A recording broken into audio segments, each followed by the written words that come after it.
Good morning, everybody. Welcome to the NFT morning. Today is April 9th. As you can hear, we are in English because we have the chance to have two amazing guests today. I wanted to welcome Anne Schwanz from Office Impart and Good morning. Jonas Lund. Really happy to have both of you. And for people watching us, Jonas is outside with a beautiful background that is, yeah, it's amazing. Wow, thank you for being there. Wow, it's wow. Okay, so we can see, and now thank you, Jonas. Thank you for being there. How are you? It's also 8 a.m. for you. It's How do you early, feel? uh, but I'm good. Yeah, I'm already been awake for a while. I have a big glass of coffee, so I'm feeling good. And also the sun is out, and it's became spring, so I'm very happy. So mood is good. Good morning. Good morning, Jonas. And it's actually, we will come back because I really wanted to do just to go through this directly. I really wanted to have both of you because I was not in Hong Kong for 010, so the digital sector of Art Basel, but I was just following and showing, yeah, following up a little bit what was going on. And when I saw that, I just emailed Anne and say, oh, I want this. For me, I was really like amazed by the work. I'm not telling that every time. I like digital art, but really, for me, it was a major piece. So this optimized trajectory, and so yeah, I really wanted to have you. And so yeah, thank you for being with us. And Anne, actually, it's the second time or the third time I have the chance to. Second time? No, the first time. No. I think maybe the third time. I think we spoke during Perry Photo twice. I don't know. Yeah, exactly, But I'm always exactly. Mm, like to talk to you. Exactly. So yeah, we had the chance exactly, to have you, yeah, maybe two times for the digital sector that you've been, yeah, where you've been exhibiting at Paris Photo, and so I think for your gallery Office Impart. So I believe I remember that every time. Actually, it's good to see you like this because usually when we chat, you are always between two fairs, uh, like working on. We're again between two fairs. We just came back from Hong Kong and going to Art Brussels next 2 weeks. Where are you going? Sorry. To Art Brussels. Oh, it's worse. okay. In between, we have a very nice opening in the gallery. I can tell you. It's with Jonas Lund next week. Yeah, yeah. Next week. The- 16th of April. Oh, yes, it's a So it's actually, nice. it's good. What is this opening? Yeah, I know that you started. Yeah, tell us a bit more. Yeah, we planned an exhibition with Jonas really I don't know, last year already, and so that Hong Kong came in between, and so but we said we keep it like this, and it will be a show. What was the title now? the show No, upcoming next week.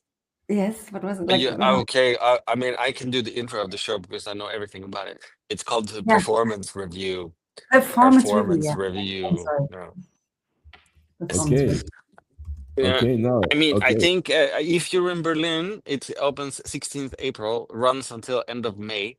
So if one comes to Berlin for the Art Week, is it Art Week or Art Weekend? It's Art Week, no? Gallery weekend. Gallery weekend, which is end of April. Then it's a good opportunity to come by and visit the gallery. It's going to be it's completely cuckoo exhibition because it's an exhibition which is entirely managed by an AI agent. There will be assistants and there will be live streamed production. So everything from the production, mediation, management, contextualization will be by an autonomous AI agent. And I have built a crazy website interface for all of these actions. But more details to come next week. Yeah, exactly. And I Yeah. think it's a good. It's, Actually, this show is also a good introduction. To come back on the Jonas journey. Actually, because the last, I think, I don't know, 10 years or more, whatever, you've been questioning, always the role of human and machines and the way decision are taken basically. And so yeah, maybe I don't know, Jonas, if or Anne, actually, it'd be nice if you could tell us more uh, about about Jonas' journey before going on this specific work from Basel. Yeah, I think we met Jonas in 2018 the first time. This was when also the year when we started our gallery, and we know his work from before. But then, of course, when you start your own gallery, you take a little deeper look, and we really like his approach of how he's working with and about technology, I would say. And it's this for me, Jonas is a conceptual artist, because we don't sometimes see this kind of, this is a digital artist, this is this, so like it's not our terms of thinking. So for us, he's conceptual, and I like his way. It's critically reflecting on structures, networks, power structures in a way, but it's it started more or less with a view on the art world, but now it's getting bigger, and this is what we like a lot. So he has a view on the society and all the changes what comes through digitalization, or in the broader sense to all developments. And yeah, we just like, because it always has a twinkle in the eye in a little bit, but it's just there, and it's very current. And as you say, sometimes it's a little bit abstract, because for the next show, I really don't really have a clue how everything will work, but we totally trust him, and it will be amazing. Good. And this was the same with Hong Kong. We had a little time to set up everything and to plan everything, because it was, this kind of fair plans are always not with a long-term planning, but so it was for us a continuation of a work that we already showed last year. It was that was the booth, and we are very happy how everything turned out. It's a piece started with the network maintenance. It's a wall sculpture, interactive work, which is about network care, responsibility in a way. And then we have two different works, which is the Future of Growth on the right side. It's a video piece from the Future of series, which Jonas also worked for 4 years already. Jonas, 4, 3? 3. And 3 years. And then we have the Optimized Trajectory piece. And I think this is an on-chain generative artwork, which is about optimization. The whole booth was about optimization, growth, and all this question of developments today, and numbers, and getting better and optimized, and how we deal as a society with it. And it was very nice to see how the people also in Hong Kong react on it, because we have these 3 different series, and the network maintenance was really interactive. The people really has to press the buttons, have to play with it, have to interact, and the people really loved it, and they do it. And all the kids, they are playing like little piano on piano, used it like as a piano. But it and then the film, and also the Optimized Trajectory, was very the people really engaged with it and liked it. And it was of course, Optimized Trajectory is also an interactive piece, and we can't really show it at the fair that you really try out by yourself. But we then have a computer on the booth. And Okay, so because there's a lot of things to process, and that's very interesting. It's true that I was not there, so I mainly on my hand experience the optimized trajectory, and I just live mainly the online experience basically of this optimized trajectory, and it's already by itself an experience, I would say. Actually, I will try to show quickly, but it's for me, it's touching a lot of points that are really defining the new, exactly, the new conceptual art in our basically in the 21st century. For me, it's touching your, of course, it's conceptual, but visually it's extremely strong, and you can scroll for hours watching these crazy dashboards that are materializing part of I think it will talk to a lot of people working in digital, actually, because we are playing people managing, I don't know, performance, ads, bots, especially now with AI agent, you have these kind of things everywhere. But then, what is interesting, you have a lot of artworks, you can go through them. You can play a lot with the website, and you can basically change a lot of settings to make it the way you want, but not really the way you want. I think, can you tell us a bit more about it? I mean, yeah, I can speak to it a bit more. I Sure. think it's totally correct in thinking that it's the illusion of customization in some way. I mean, yes, you can change certain settings, and there are tons of parameters to change, from anything from color scheme to composition to which data types of windows, and if the trajectory should go up, down, or random, or what type of sort of steps that happen. But it's more, I think, totally like the interface, the dashboard as for abstraction. In the booth, it sits in between these two words, so network maintenance and the future of growth. It's sort of a bridge between these two. Network maintenance becomes it's like a challenge to care for something digital or care for things in collaboration with others. You have to synchronize events across the nodes in this network, and you have to press buttons on a sort of interval. Otherwise, the artwork slowly decays and the network performs really not so well. The future of growth, the video piece, which is 21-minute long video. We can send you a link later, John, which is like just looking at optimization and growth at the most absurd level, where you apply this growth mechanism and growth optimization hacks on everything. There's like parents being advised on how to optimize their child's developmental cycle, and they're not hitting all the optimization markers. And there's like a couple arguing because they've been advised by some AI system to increase the conflict resolution in their relationship, and it will perform better.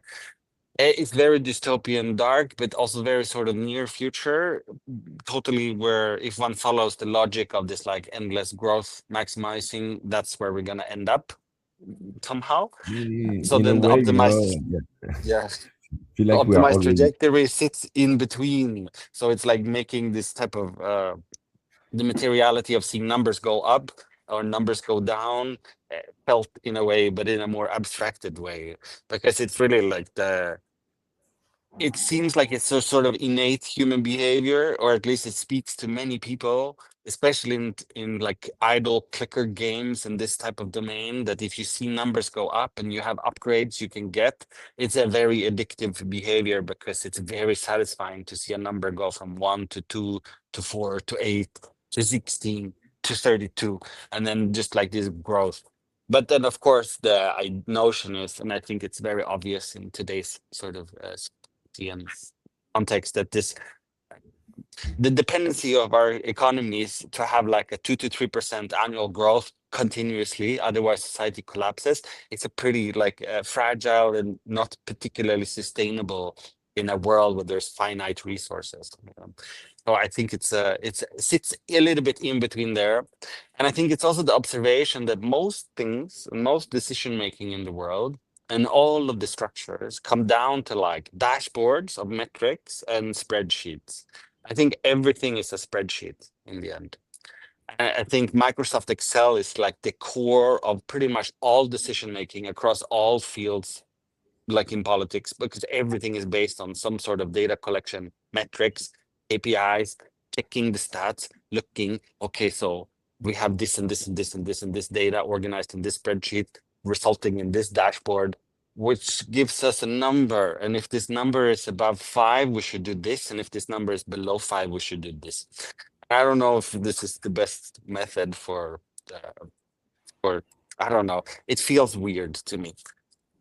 Oh, yeah, But I think numbers it's are it's so. also, but I think numbers are also so much in in the private lives already. Since you track you track how fast you are running, you track your sleep, you track everything like the calories and everything. So like numbers have such a big influence on our personal lives as well. I think this is something what also came in the last years, and I think this kind of that we all think we have to optimize. And what is optimization in the end? That's I think this That's is. the question.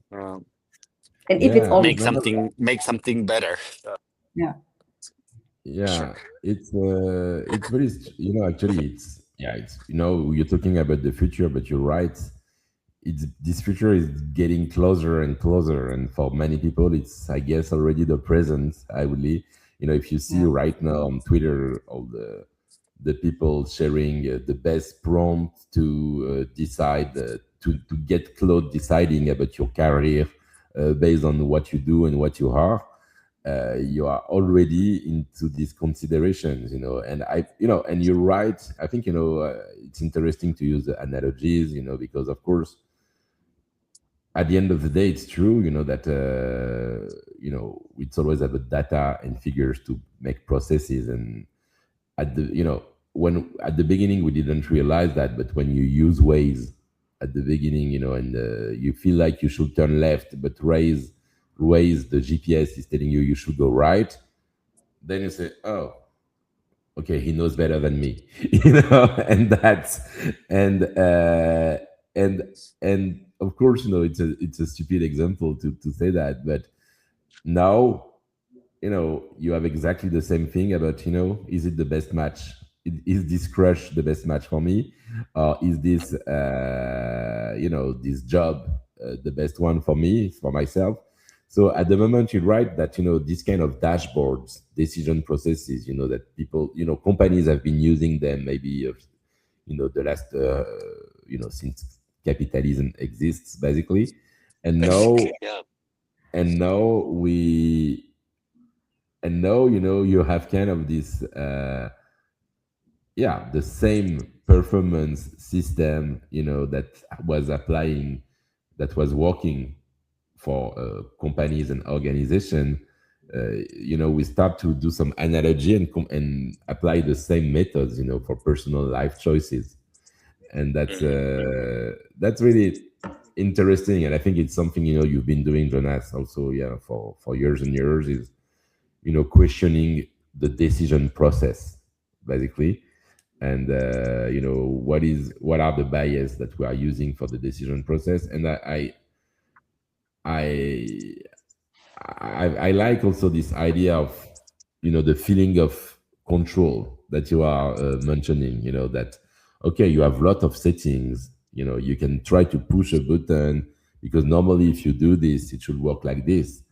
But at the end of the day, you know they are very smart, but they are still also very stupid machines. Mhm. And this is also something that, you know uh, everybody also working with AI has this feeling that, of course, in a way it's beautiful, but on the other hand, in 1 second, it can be the most stupid thing that you ever saw. And so, you are relying on the system, and of course, it's this question of who's working for who.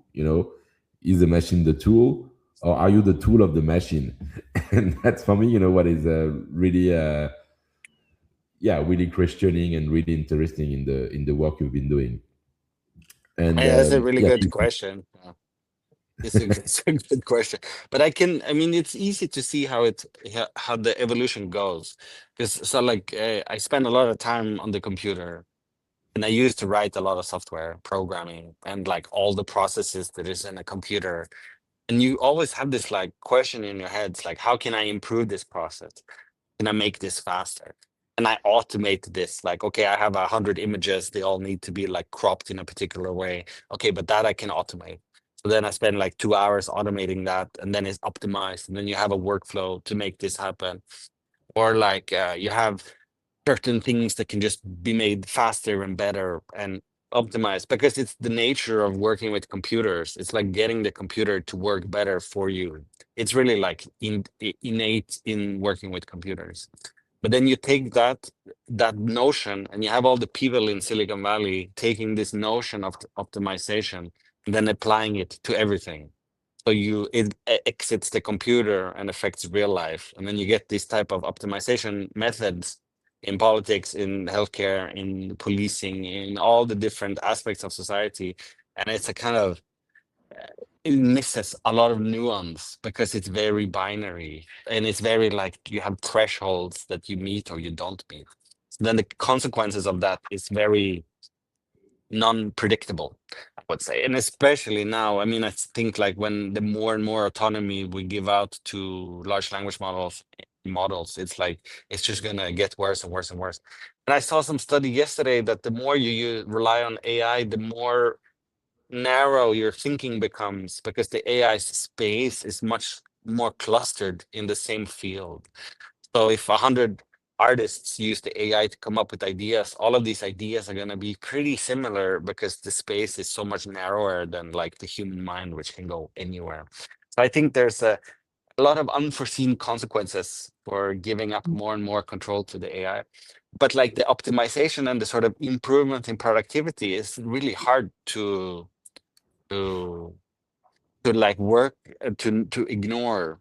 So like I Ignore. became a father 2.5 years ago, and I'm trying to like maintain a production in my artistic practice to like, keep on working. And I think without large language models, there's no chance I could be as productive as I am right now. Because now with programming, it's such a different experience. Already, like in the last 3 years, it's changed so much. It's like really insane.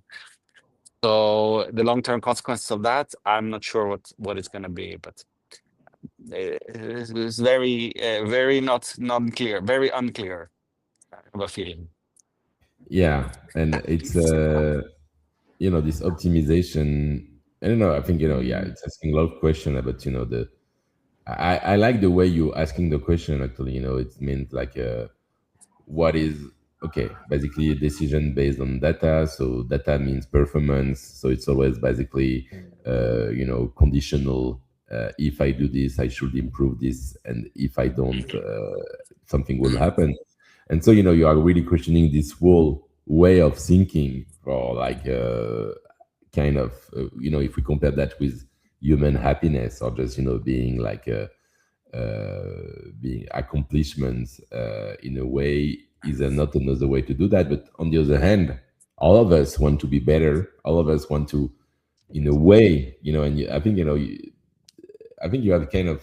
I feel when you're talking this, I feel this analogy with even video games, and what we've been even playing when I was, when you when I was kid, I was playing like games like Sim City, or other games, that are simulations of life, and and these kind of games are really rewarding, because you're developing your city, and the more you create production, the more you create money, the more you can invest into new production and optimize people's life. But at the moment, you are always have a moment where something is not going well, and happiness or economy is not going good in your city, and then you start to push the buttons, and you don't know, it's not working anymore, and then you push everything, and you don't know what's going on, but you know that at the moment you are at the limit of the system. And I think I have this feeling, when I play, even when actually you play with your tool, you can push buttons, you can have the feeling of control, but at the moment, you're not controlling anymore. No, I mean, I guess it's the illusion of like it's always what happens with this like data-driven scenarios, is that you have an illusion of control. You have like an illusion of being on top of things, but you can never really plan or foresee the externalities. Like, okay, I mean, SimCity is the perfect example. Okay, so you change this, but all of a sudden this breaks because something you didn't foresee in the loop of decision making and management of resources just collapses. And then I don't know how far away this is from being like a politician running a country. Probably it's kind of correlated, because it's all like different processes competing for similar resources. And then it's like super difficult to manage and you cannot understand. And that's why gaming is so satisfying, because it's like isolated scenarios where you can just quote unquote win. Like you can get to the end level and you can maximize all upgrades. You get all upgrades and you feel really good, and then that's it. Um, it's like simple idea of the world, where it's like the world is super No, duper complex all the that's time. that's super cool. Just to come back, because okay, we're talking a lot about the philosophy, the concept, and what you've been working on also, Jonas, the last, yeah, let's say few, but the last years, but decision process basically. But Mm, I have to say first, that for me, beautiful piece of art. This is what we expect from piece of art. It's conceptual in a way, and you define, Jonas, as a conceptual artist, but mm, visually it's extremely strong also, and for me this is what I like with this body of works, that of course it talks to your brain, but it's talks to mm, your eyes, and it's talks to your heart, and I think this is for me this balance, that make this mm, work extremely powerful, because you can just take the first layer, just having the tool, playing, pushing the button, changing the palette, increasing, decreasing, just being like astonished, by the visual. I will work through the website again, just to show you a bit, but it's, you can just change the token, if I am not wrong, and select other token somewhere on the website. Blah blah blah blah blah. Yeah, there are too many, but all of these settings, crazy. For maybe. people watching. It's so a little bit also overwhelming because like you don't like sometimes you get lost in clicking all the settings and This, but know it's exactly what they are doing. but it's really working, when I fall on this website and I saw this, and you can go basically and scroll up and down within the work. You can just you have this infinite scroll, and you can really like literally feel, see the work produced, and scrolling around, and then you see all these settings. Maybe you have, I don't know, a 50. I just say a random, but you will tell me. But you I have don't 50 even know how buttons. many parameters there are, but it must be like billions of permutations, I think, because there's so Yeah, many different combinations you can do. e- Yeah, it's a exactly. bit overload with settings, but it's good because now the collector, the owner is in full control. So like if you have this classic generative art, like okay, and you hit mint button and you get an invocation, and you don't really like it, you'd be like, but this one is so much prettier. In this case, you can just change all the settings so you get the perfect interface for you.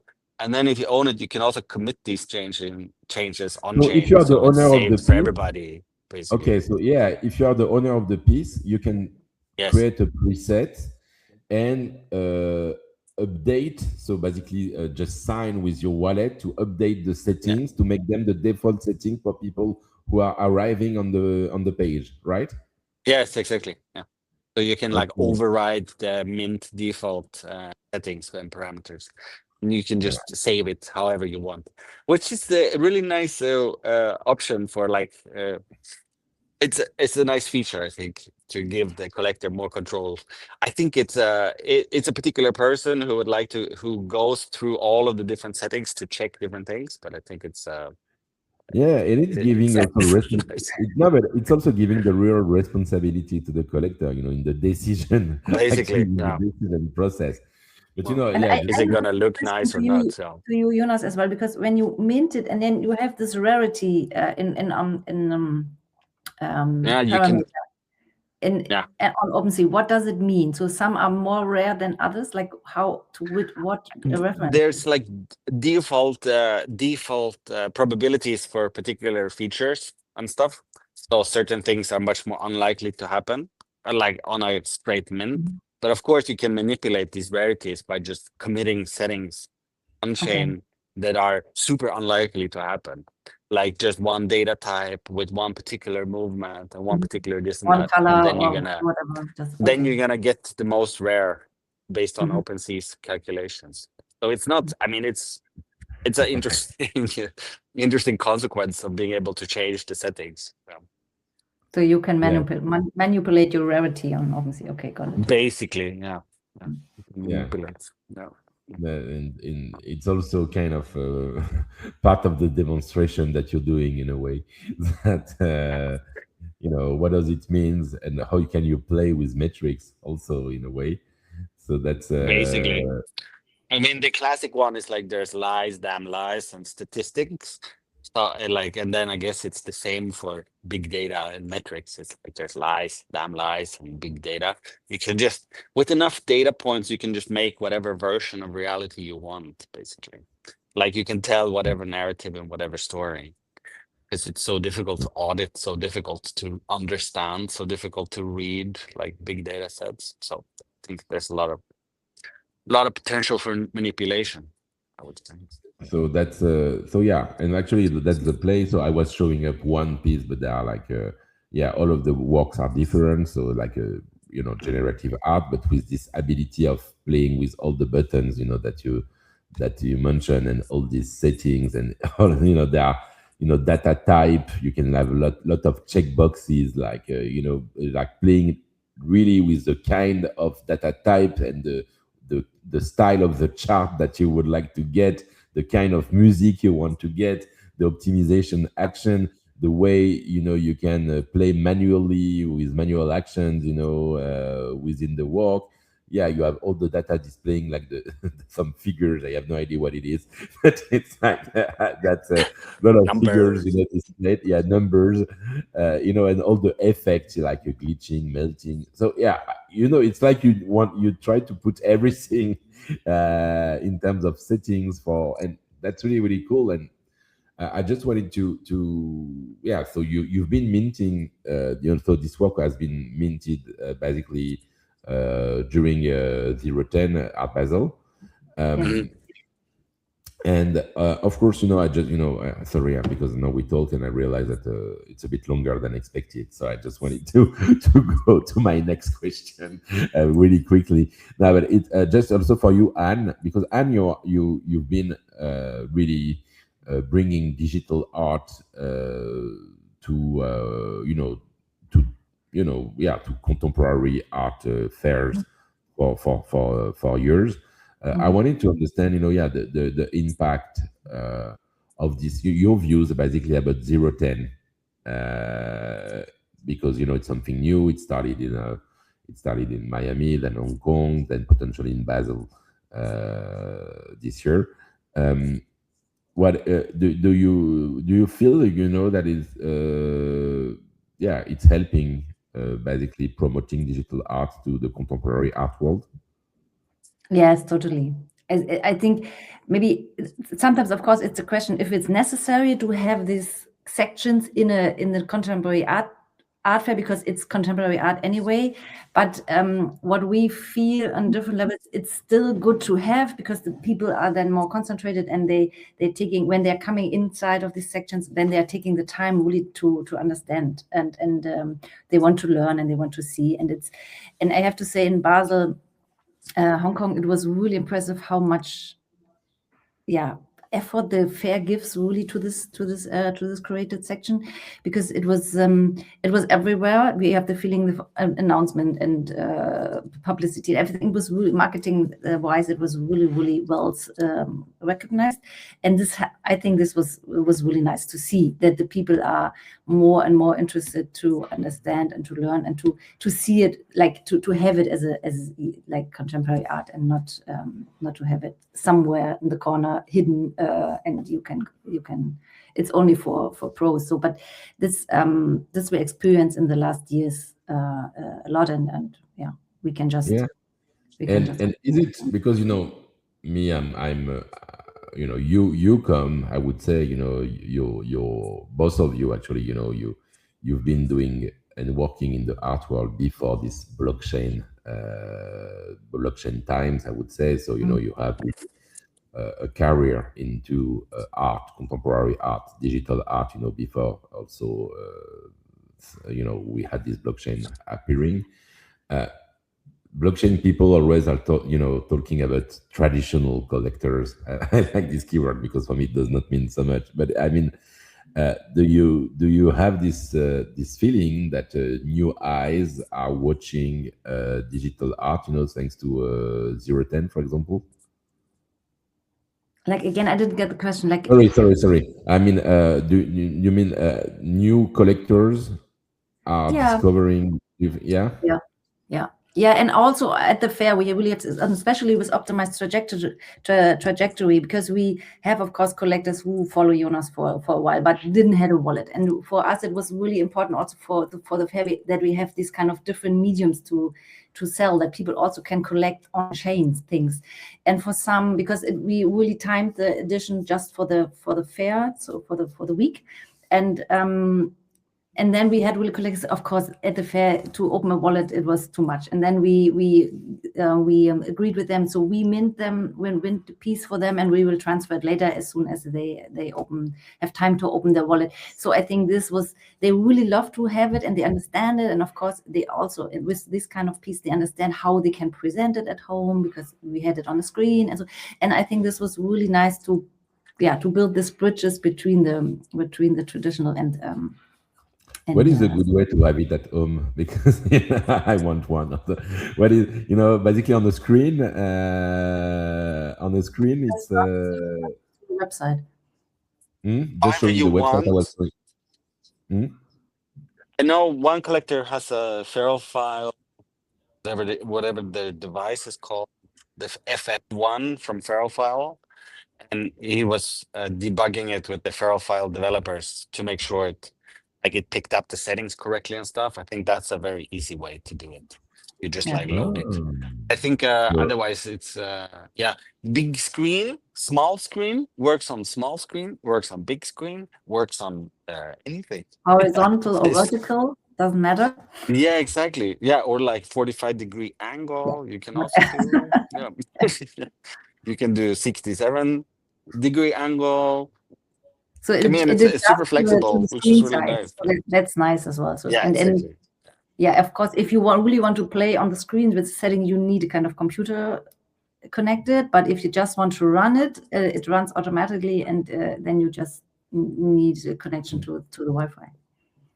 okay. You can No, change the settings on your computer, and then you can just like reload it wherever it's displayed. Yeah. okay, yeah. So this, No, I think, this is a piece which makes also for people who are maybe not so much in the digital easy to understand how you can have it at home, because this is, of course, always the question. no, but this is what I was talking, when I was talking about the different layers also. All of them are resonating the good way together. You understand why it should be digital, why also it's interesting to have it on chain, why the specificities, basically, yeah, the fact that you can play with the setting, the fact that you can that you have the impact, the fact that the owners have a special role to play. All of this is connected, and I think it's make it very complete. I would say, even if it's never 100% complete, but I mean, for people, I think, yeah, it's really I'm always looking, for example, for me, for educational works. What I call educational works is when you talk to someone who asking you, but what does it mean today to own NFT or to own digital art? And you need, and for me, this work is it can be really used as a key example, to make some pedagogy and to educate people about digital art. So I think it's really really important. Nice. Okay, and so just to finish on fairs, so you mentioned this. So first, again, for people in Berlin, we mentioned that at the beginning, you will open your show on April next week. 16, exactly. And for you, Anne, you're going to Art Brussels. Are you planning to go back to Art Basel 010 sectors? We applied, so like it's the process is open, but yeah, we applied, and we hope the best. Amazing. So more to come. More to come very soon. Yeah. Oh, that's amazing. And so for people who are interested to get a piece from Jonas, we can contact you, Anne, directly. What is the best way to do? You can either Twitter, just DM us, or email. It's info@officeimpart.com. Whatever, we are reachable on all channels.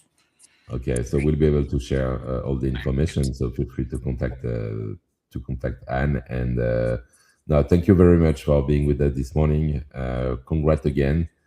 Um, and so, yeah, for people following us every day, tomorrow will be with Kalen Iwamoto, Marlene Corben, Kika Nicolella, and Julian Silvano to talk about their project Bar Codex. I think it's going to be interesting. So I invite you to follow that. And yeah, have good good fairs, good show, good luck for everything. And speak soon. And hopefully yeah. see you in Lisbon. And see you in Lisbon, of course. Yeah. So See you in Lisbon, come to Berlin, see you in Venice, see you in Basel, see you the next around. next 2 months will be busy, like usual, I would say. So now have a great day and good morning. Good morning. Really happy to be with you, with you, with you. Happy.